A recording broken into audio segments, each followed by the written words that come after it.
It's the 22 guys, and today we are going to be talking about diversification. Essentially, not putting your egg in one basket when it comes to your stock portfolio. Here's the thing. I've interacted with a lot of beginners and I notice a recurring mistakes that people make in the name of diversification.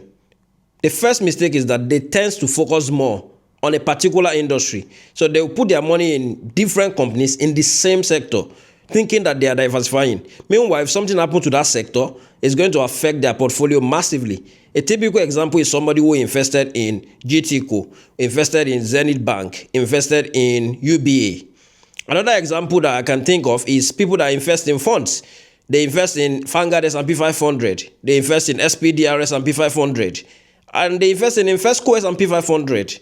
When you look at all of these things, these funds are technically tracking the same index. So if you are putting your money into those and thinking that you are diversifying, then you are making a serious mistake because your money is tied to one thing. Another mistake I noticed that people do is that they invest certainly just in one geographical location. Take for instance somebody who invests in S&P 500. You are essentially only investing in the US market. So the diversification is not complete, even though the S&P 500 contains many companies, right?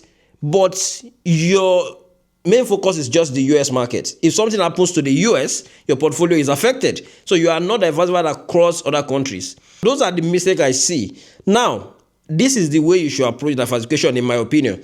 Look at your portfolio and structure it in a way that is not just tied to a particular sector or a particular country. If you are investing in funds, invest in funds that are diversified across the globe. And you have funds that are diversified across the globe. Vanguard FTSE All World is one typical example. Even though it is dominated by the US market, about 60%, but still you have access to other countries as well.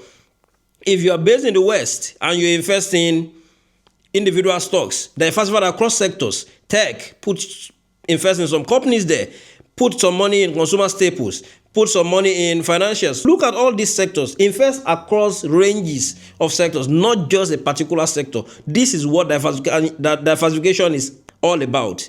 And if you are doing that as well, you might consider investing in other continents like India, Africa as well. Look at a market that you are interested in and put your money there. This is what diversification should look like. Not just you just focusing on companies in the AI sectors and say you are diversifying. If something happens to that sector, your portfolio is affected massively. This is the discussion about diversification.